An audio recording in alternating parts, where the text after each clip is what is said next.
लीजिए सुनिए प्रेमचंद की लिखी कहानी पत्नी से पति। वाचन समीर गोस्वामी का है। मिस्टर सेठ को सभी हिंदुस्तानी चीजों से नफरत थी और उनकी सुंदरी पत्नी गोदावरी को सभी विदेशी चीजों से चिढ़। मगर धैर्य और विनय भारत की देवियों का आभूषण है।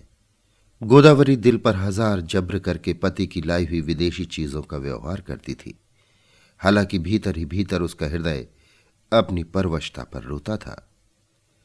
वो जिस वक्त अपने छज्जे पर खड़ी होकर सड़क पर निगाह दौड़ाती और कितनी ही महिलाओं को खद्दर की साड़ियां पहने गर्व से सिर उठाए चलते देखती, तो उसके भीतर की वेदना एक ठंडी आह बनकर निकल जाती थी। उसे ऐसा मालूम होता था कि मुझसे ज्यादा बदनसीब औरत संसार में नहीं है। मैं अपने स्वदेशवासियों की इतनी भी सेवा नहीं कर सकती। शाम को मिस्टर सेठ के आग्रह करने पर वो कहीं मनोरंजन या सैर के लिए जाती, तो विदेशी कपड़े पहने हुए निकलते शर्म से उसकी गर्दन झुक जाती थी। वो पत्रों में महिलाओं के जोश भरे व्याख्यान पढ़ती, तो उसकी आंखें जगमगा उठती।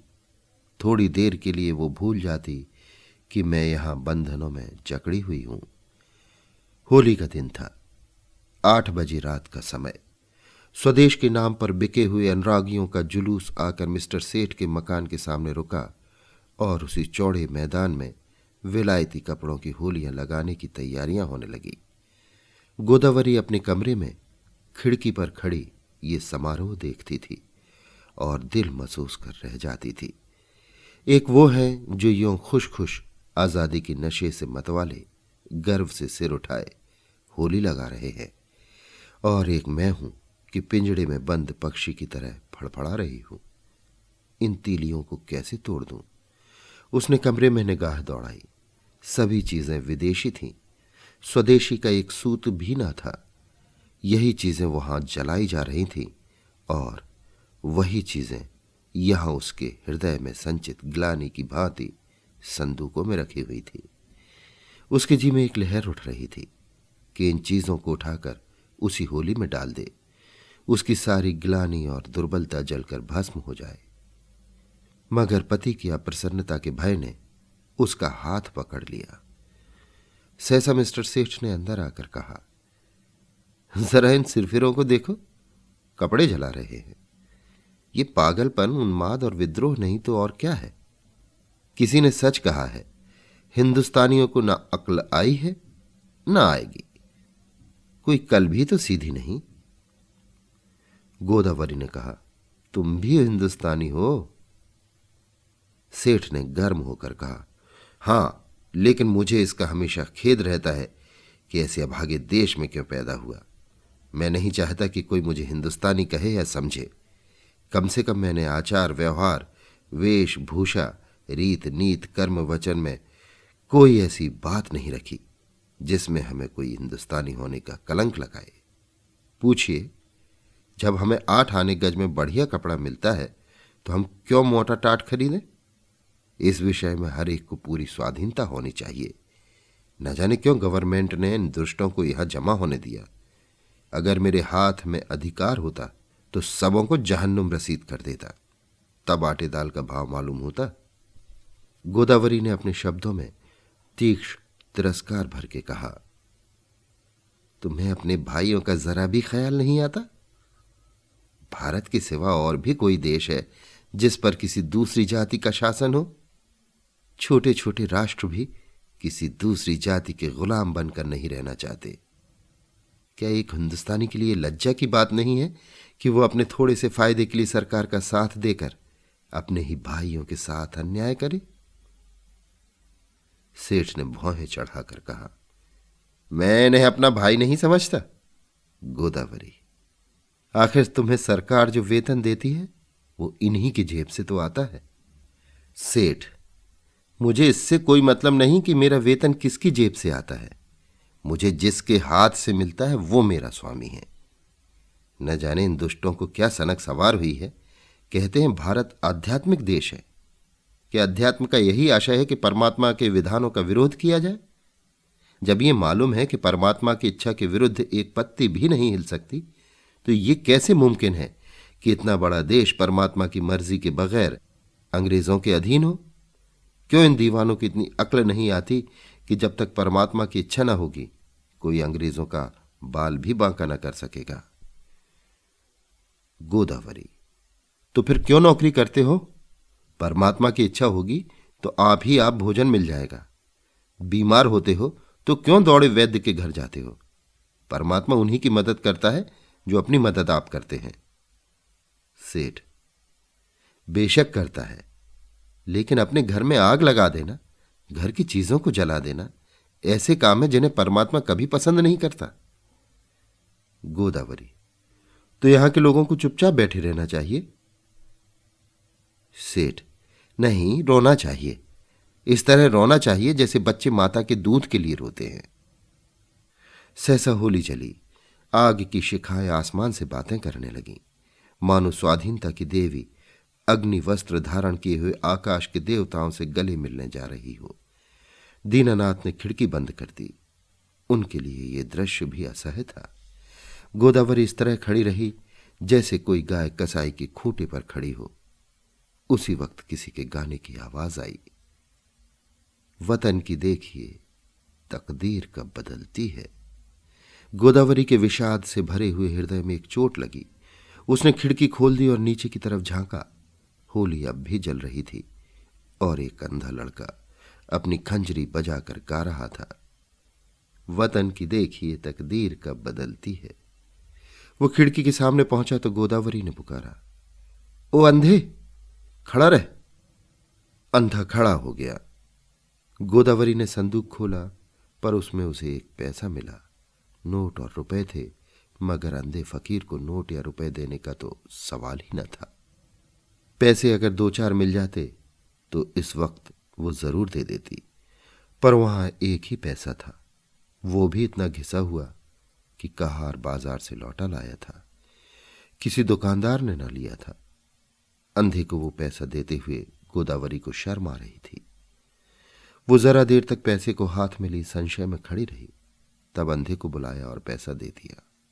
अंधे ने कहा: माताजी, कुछ खाने को दे दीजिए, आज दिन भर से कुछ नहीं खाया।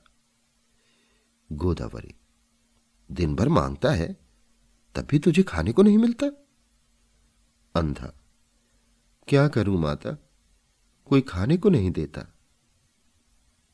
गोदावरी: इस पैसे का चबेना लेकर खा ले। अंधा: खा लूंगा माताजी, भगवान आपको खुश रखे, अब यहीं सोता हूं। दूसरे दिन प्रातःकाल कांग्रेस की तरफ से एक आम जलसा हुआ। मिस्टर सेठ ने विलायती टूथ पाउडर विलायती ब्रश से दांतों पर मला, विलायती साबुन से नहाया, विलायती चाय विलायती प्यालियों में पी, विलायती बिस्कुट विलायती मक्खन के साथ खाया, विलायती दूध पिया, फिर विलायती सूट धारण करके विलायती सिगार मुंह में दबाकर घर से निकले और अपनी मोटरसाइकिल पर बैठ फ्लावर शो देखने चले गए। गोदावरी को रात भर नींद नहीं आई। दुराशा और पराजय की कठिन यंत्रणा किसी कोड़े की तरह उसके हृदय पर पड़ रही थी। ऐसा मालूम होता था कि उसके कंठ में कोई कड़वी चीज अटक गई है। मिस्टर सेठ को अपने प्रभाव में लाने की उसने वो सब योजनाएं की जो एक रमणी कर सकती है, पर उस भले आदमी पर उसके सारे हाव भाव, मृदु मुस्कान और वाणी विलास का कोई असर न हुआ। खुद तो स्वदेशी वस्त्रों के व्यवहार करने पर क्या राजी होते, गोदावरी के लिए खद्दर की साड़ी लाने पर भी सहमत न हुए। यहां तक कि गोदावरी ने उनसे कभी कोई चीज मांगने की कसम खा ली। क्रोध और ग्लानि ने उसकी सद्भावना को इस तरह विकृत कर दिया जैसे कोई मैली वस्तु निर्मल जल को दूषित कर देती है। उसने सोचा, जब ये मेरी इतनी सी बात नहीं मान सकते, तब फिर मैं क्यों इनके इशारे पर चलूं, क्यों इनकी इच्छाओं की लौंडी बनी रहूं। मैंने इनके हाथ कुछ अपनी आत्मा नहीं बेची। अगर ये चोरी या गबन करें तो क्या मैं सजा पाऊंगी? उसकी सजा ये खुद झेलेंगे। उसका अपराध इनके ऊपर होगा। इन्हें अपने कर्म और वचन का अख्तियार है, मुझे अपने कर्म और वचन का अख्तियार। ये अपनी सरकार की गुलामी करें, अंग्रेजों की चौखट पर नाक रगड़ें, मुझे क्या गरज है कि उसमें उनका सहयोग करूं। जिसमें आत्माभिमान नहीं, जिसने अपने को स्वार्थ के हाथों बेच दिया, उसके प्रति अगर मेरे मन में भक्ति न हो तो मेरा दोष नहीं। ये नौकर है या गुलाम? नौकरी और गुलामी में अंतर है। नौकर कुछ नियमों के अधीन अपना निर्दिष्ट काम करता है। ये नियम स्वामी और सेवक दोनों ही पर लागू होते हैं। स्वामी अगर अपमान करे, अपशब्द कहे, तो नौकर उसको सहन करने के लिए मजबूर नहीं। गुलाम के लिए शर्त नहीं, उसकी देहिक गुलामी पीछे होती है, मानसिक गुलामी पहले ही हो जाती है। सरकार ने इनसे कब कहा है कि देशी चीजें ना खरीदो? सरकारी टिकटों तक पर ये शब्द लिखे होते हैं, स्वदेशी चीजें खरीदो। इससे विदित है कि सरकार देशी चीजों का निषेध नहीं करती। फिर भी ये महाशय सुरखरू बनने की फिक्र में सरकार से भी 2 अंगुल आगे बढ़ना चाहते हैं। मिस्टर सेठ ने कुछ झेपते हुए कहा, कल फ्लावर शो देखने चलोगे? गोदावरी ने विरक्त मन से कहा, नहीं, बहुत अच्छा तमाशा है। मैं कांग्रेस के जलसे में जा रही हूं। मिस्टर सेठ के ऊपर यदि छत गिर पड़ी होती या उन्होंने बिजली का तार हाथ से पकड़ लिया होता तो भी वो इतने बदहवास न होते। आंखें फाड़ कर बोले, तुम कांग्रेस के जलसे में जाओगे? हां, जरूर जाऊंगी। मैं नहीं चाहता कि तुम वहां जाओ। अगर तुम मेरी परवाह नहीं करते तो मेरा धर्म नहीं कि तुम्हारी हर एक आज्ञा का पालन करूं। मिस्टर सेठ ने आंखों में विष भरकर कहा, नतीजा बुरा होगा। गोदावरी मानो तलवार के सामने छाती खोलकर बोली, इसकी चिंता नहीं, तुम किसी के ईश्वर नहीं हो। मिस्टर सेठ खूब गर्म पड़े, धमकियां दी, आखिर मुंह फेर कर लेट रहे। प्रातःकाल फ्लावर शो जाते समय भी उन्होंने गोदावरी से कुछ न कहा। गोदावरी जिस समय कांग्रेस के जलसे में पहुंची तो कई हजार मर्दों और औरतों का जमाव था। मंत्री ने चंदे की अपील की थी और कुछ लोग चंदा दे रहे थे। गोदावरी उस जगह खड़ी हो गई जहां और स्त्रियां जमा थीं और देखने लगी कि लोग क्या देते हैं। अधिकांश लोग 2-2, 4-4 आना ही दे रहे थे। वहां ऐसा धनवान था ही कौन? उसने अपनी जेब टटोली तो 1 रुपया निकला। उसने समझा यही काफी है। इसी इंतजार में थी कि झोली सामने आवे तो उसमें डाल दूं। सहसा वही अंधा लड़का जिसे कि उसने पैसा दिया था न जाने किधर से आ गया और ज्यों ही चंदे की झोली उसके सामने पहुंची उसने उसमें कुछ डाल दिया। सबकी आंखें उसकी तरफ उठ गईं। सबको कुतूहल हो रहा था कि अंधे ने क्या दिया। कहीं 1 आध पैसा मिल गया होगा। दिन भर गला फाड़ता है तब भी तो उस बेचारे को रोटी नहीं मिलती।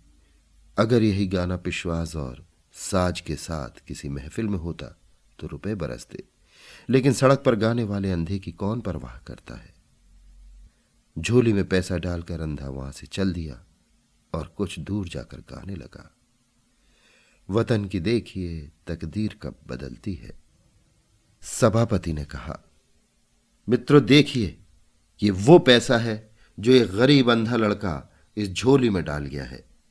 मेरी आंखों में इस 1 पैसे की कीमत किसी अमीर के 1000 रुपए से कम नहीं। शायद यही इस गरीबी की सारी बिसात होगी। ऐसे गरीबों की सहानुभूति हमारे साथ है तो मुझे सत्य की विजय में कोई संदेह नहीं मालूम होता। हमारे यहां क्यों इतने फकीर दिखाई देते हैं? या तो इसलिए कि समाज में इन्हें कोई काम नहीं मिलता, या दरिद्रता से पैदा हुई बीमारियों के कारण ये अब इस योग्य ही नहीं रह गए कि कुछ काम करें, या भिक्षावृत्ति ने इनमें कोई सामर्थ्य ही नहीं छोड़ी। स्वराज्य के सिवा इन गरीबों का अब उद्धार कौन कर सकता है? देखिए वो गा रहा है, वतन की देखिए तकदीर कब बदलती है। इस पीड़ित हृदय में कितना उत्सर्ग! क्या अब भी कोई संदेह कर सकता है कि ये किसकी आवाज है? पैसा ऊपर उठाकर, आप में कौन इस रत्न को खरीद सकता है? गोदावरी के मन में जिज्ञासा हुई, क्या ये वही पैसा तो नहीं है जो रात मैंने उसे दिया था? क्या उसने सचमुच रात को कुछ नहीं खाया? उसने जाकर समीप से पैसे को देखा जो मेज पर रख दिया गया था। उसका हृदय धक से हो गया। ये वही घिसा हुआ पैसा था। उस अंधे की दशा, उसके त्याग का स्मरण करके गोदावरी अनुरक्त हो उठी।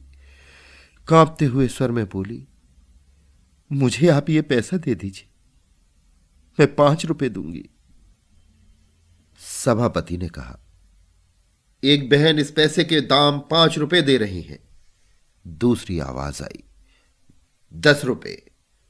तीसरी आवाज आई, 20 रुपए। गोदावरी ने इस अंतिम व्यक्ति की ओर देखा।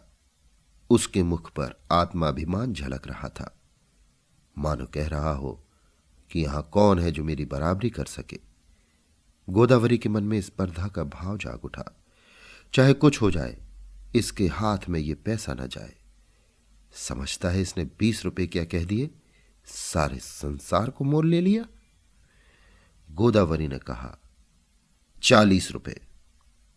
उस पुरुष ने तुरंत कहा, 50 रुपए। हजारों आंखें गोदावरी की ओर उठ गई, मानो कह रही हो, अब आप ही हमारी लाज रखिए। गोदावरी ने उस आदमी की ओर देखकर धमकी से मिले हुए स्वर में कहा, 100 रुपए। धनी आदमी ने भी तुरंत कहा, 120 रुपए। लोगों के चेहरे पर हवाइयां उड़ने लगी। समझ गए इसी के हाथ विजय रही। निराश आंखों से गोदावरी की ओर ताकने लगे। मगर ज्यों ही गोदावरी के मुंह से निकला 150 कि चारों तरफ तालियां पड़ने लगी, मानो किसी दंगल के दर्शक अपने पहलवान की विजय पर मतवाले हो गए हों। उस आदमी ने फिर कहा, 250। गोदावरी बोली, 200। फिर चारों तरफ से तालियां पड़ी। प्रतिद्वंदी ने अब मैदान से हट जाने में ही अपनी कुशल समझी। गोदावरी विजय के गर्व पर नम्रता का पर्दा डाले हुए खड़ी थी और हजारों शुभकामनाएं उस पर फूलों की तरह बरस रही थी। जब लोगों को मालूम हुआ कि ये देवी मिस्टर सेठ की बीवी है, तो उन्हें ईर्ष्यामय आनंद के साथ उस पर दया भी आई। मिस्टर सेठ अभी फ्लावर शो में ही थे कि एक पुलिस के अफसर ने उन्हें ये घातक संवाद सुनाया। मिस्टर सेठ सकते में पड़ गए, मानो सारी देह शून्य पड़ गई हो। फिर दोनों मुट्ठियां बांध ली, दांत पीसे, ओंठ चबाए और उसी वक्त घर चले। उनकी मोटरसाइकिल कभी इतनी तेज न चली थी। घर में कदम रखते ही उन्होंने चिंगारियों भरी आंखों से देखते हुए कहा, क्या तुम मेरे मुंह में कालिख पुतवाना चाहती हो? गोदावरी ने शांत भाव से कहा, कुछ मुंह से भी तो कहो, या गालियां ही दिए जाओगे? तुम्हारे मुंह में कालिख लगेगी तो क्या मेरे मुंह में न लगेगी? तुम्हारी जड़ खुदेगी तो मेरे लिए दूसरा कौन सा सहारा है?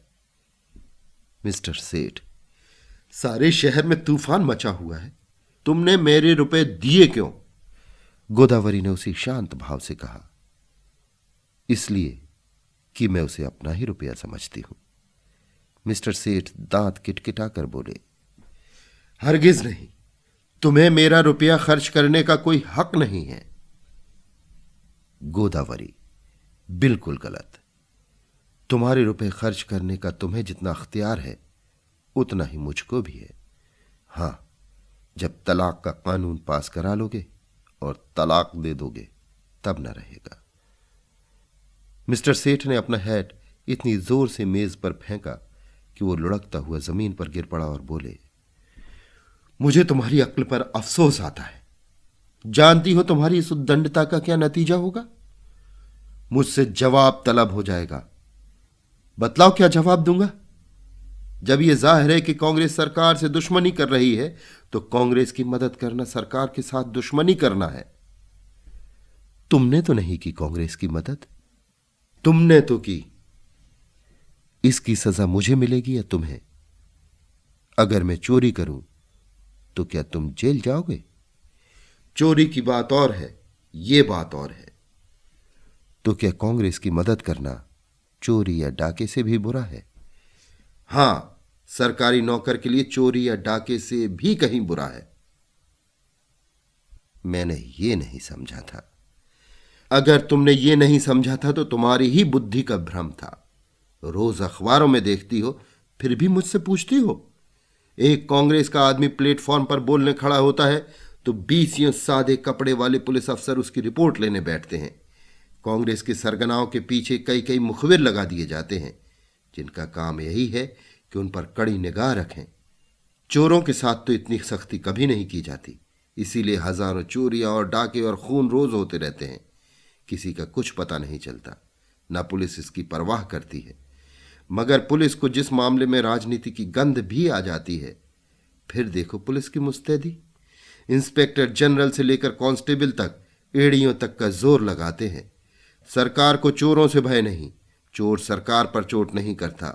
कांग्रेस सरकार के अख्तियार पर हमला करती है, इसलिए सरकार भी अपनी रक्षा के लिए अपने अख्तियार से काम लेती है। ये तो प्रकृति का नियम है। मिस्टर सेठ आज दफ्तर चले तो उनके कदम पीछे रह जाते थे। न जाने आज वहां क्या हाल हो। रोज की तरह दफ्तर में पहुंचकर उन्होंने चपरासियों को डांटा नहीं, क्लर्कों पर रोब नहीं जमाया। चुपके से जाकर कुर्सी पर बैठ गए। ऐसा मालूम होता था कोई तलवार सिर पर लटक रही है। साहब की मोटर की आवाज सुनते ही उनके प्राण सूख गए। रोज वो अपने कमरे में बैठे रहते थे। जब साहब आकर बैठ जाते थे तब आध घंटे के बाद मिसलें लेकर पहुंचते थे। आज वो बरामदे में खड़े थे। साहब उतरे तो झुककर उन्होंने सलाम किया, मगर साहब ने मुंह फेर लिया। लेकिन वो हिम्मत नहीं हारे, आगे बढ़कर पर्दा हटा दिया। साहब कमरे में गए तो सेठ साहब ने पंखा खोल दिया, मगर जान सूखी जाती थी कि देखे कब सिर पर तलवार गिरती है। साहब ज्यों ही कुर्सी पर बैठे, सेठ ने लपक कर सिगार केस और दिया सलाई मेज पर रख दी। एकाएक ऐसा मालूम हुआ मानो आसमान फट गया हो। साहब गरज रहे थे, तुम दगाबाज आदमी है। सेठ ने इस तरह साहब को देखा जैसे उनका मतलब नहीं समझे। साहब ने फिर गरज कर कहा, तुम दगाबाज आदमी हैं। मिस्टर सेठ का खून गर्म हो उठा। बोले, मेरा तो ख्याल है कि मुझसे बड़ा राजभक्त इस देश में ना होगा। साहब, तुम नमक हराम आदमी हैं। मिस्टर सेठ के चेहरे पर सुर्खी आई। आप व्यर्थ ही अपनी जबान खराब कर रहे हैं। साहब, तुम शैतान आदमी हैं। मिस्टर सेठ की आंखों में सुर्खी आई। आप मेरी बेइज्जती कर रहे हैं। ऐसी बातें सुनने की मुझे आदत नहीं है। साहब, चुप रहो यू ब्लडी। तुमको सरकार 500 रुपये इसलिए नहीं देता कि तुम अपने वाइफ के हाथ से कांग्रेस का चंदा दिलवाओ। तुमको इसलिए सरकार रुपया नहीं देता। मिस्टर सेठ को अब अपनी सफाई देने का अवसर मिला। बोले, मैं आपको विश्वास दिलाता हूं कि मेरी वाइफ ने सरासर मेरी मर्जी के खिलाफ रुपए दिए हैं। मैं तो उस वक्त फ्लावर शो देखने गया था जहां मिस फ्रांक का गुलदस्ता 5 रुपए में लिया। वहां से लौटा तो मुझे ये खबर मिली। साहब, ओह, तुम हमको बेवकूफ बनाता है। ये बात अग्निशिला की भांति ज्यों ही साहब के मस्तिष्क में घुसी, उनके मिजाज का पारा उबाल के दर्जे तक पहुंच गया। किसी हिंदुस्तानी की इतनी मजाल की उन्हें बेवकूफ बनाए। वो जो हिंदुस्तान के बादशाह हैं, जिनके पास बड़े बड़े तालुकेदार सलाम करने आते हैं, जिनके नौकरों को बड़े बड़े रईस नजराना देते हैं, उन्हीं को कोई बेवकूफ बनाए। उसके लिए वो असह्य था। रूल उठाकर दौड़ा। लेकिन मिस्टर सेठ भी मजबूत आदमी थे। यों वो हर तरह की खुशामद किया करते थे, लेकिन ये अपमान स्वीकार न कर सके। उन्होंने रूल को तो हाथ पर लिया और एक डग आगे बढ़कर ऐसा घूसा साहब के मुंह पर रसीद किया कि साहब की आंखों के सामने अंधेरा छा गया। वो इस मुष्टि प्रहार के लिए तैयार न थे। उन्हें कई बार इसका अनुभव हो चुका था कि नेटिव बहुत शांत, दब्बू और गमखोर होता है। विशेषकर साहबों के सामने तो उसकी जबान तक नहीं खुलती। कुर्सी पर बैठकर नाक का खून पहुंचने लगा। फिर मिस्टर सेठ से उलझने की उसकी हिम्मत नहीं पड़ी, मगर दिल में सोच रहा था, इसे कैसे नीचा दिखाऊं। मिस्टर सेठ भी अपने कमरे में आकर इस परिस्थिति पर विचार करने लगे। उन्हें बिल्कुल खेद न था, बल्कि वो अपने साहस पर प्रसन्न थे। इसकी बदमाशी तो देखो कि मुझ पर रूल चला दिया। जितना दबता था उतना ही दबाया जाता था। मैम यारों को लिए घूमा करती हैं, उससे बोलने की हिम्मत नहीं पड़ती। मुझसे शेर बन गया। अब दौड़ेगा कमिश्नर के पास, मुझे बर्खास्त कराए बगैर न छोड़ेगा। ये सब कुछ गोदावरी के कारण हो रहा है।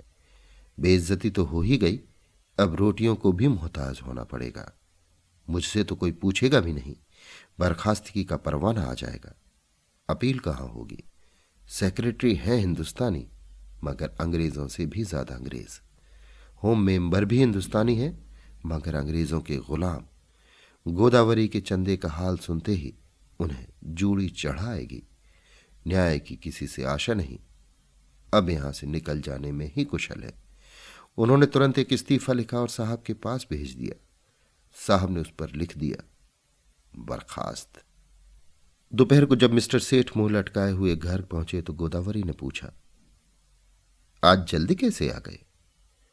मिस्टर सेठ दहकती हुई आंखों से देखकर बोले, जिस बात पर लगी थी वो हो गई, अब रो सिर पर हाथ रख के। गोदावरी, बात क्या हुई? कुछ कहो भी तो। सेठ, बात क्या हुई? उसने आंखें दिखाई, मैंने चांटा जमाया और इस्तीफा देकर चला आया। गोदावरी, इस्तीफा देने की क्या जल्दी थी? सेठ, और क्या सिर के बाल नचवाता? तुम्हारा यही हाल है तो आज नहीं कल अलग होना ही पड़ता। गोदावरी, खैर जो हुआ अच्छा ही हुआ, आज से तुम भी कांग्रेस में शरीक हो जाओ। सेठ ने ओठ चबाकर कहा, लजाओगी तो नहीं, ऊपर से घाव पर नमक छिड़कती हो। गोदावरी, लजाऊं क्यों? मैं तो खुश हूं कि तुम्हारी बेड़ियां कट गई। सेठ, आखिर कुछ सोचा है काम कैसे चलेगा? गोदावरी, सब सोच लिया है, मैं चलकर दिखा दूंगी। हां, मैं जो कुछ कहूं वो तुम किए जाना। अब तक मैं तुम्हारे इशारों पर चलती थी, अब से तुम मेरे इशारे पर चलना। मैं तुमसे किसी बात की शिकायत न करती थी। तुम जो कुछ खिलाते थे खाती थी, जो कुछ पहनाते थे पहनती थी। महल में रखते महल में रहती, झोपड़ी में रखते झोपड़ी में रहती। उसी तरह तुम भी रहना। जो काम करने को कहूं वो करना, फिर देखो कैसे काम नहीं चलता। बड़प्पन सूट बूट और ठाट बाट में नहीं है। जिसकी आत्मा पवित्र हो वही ऊंचा है। आज तक तुम मेरे पति थे, आज से मैं तुम्हारा पति हूं।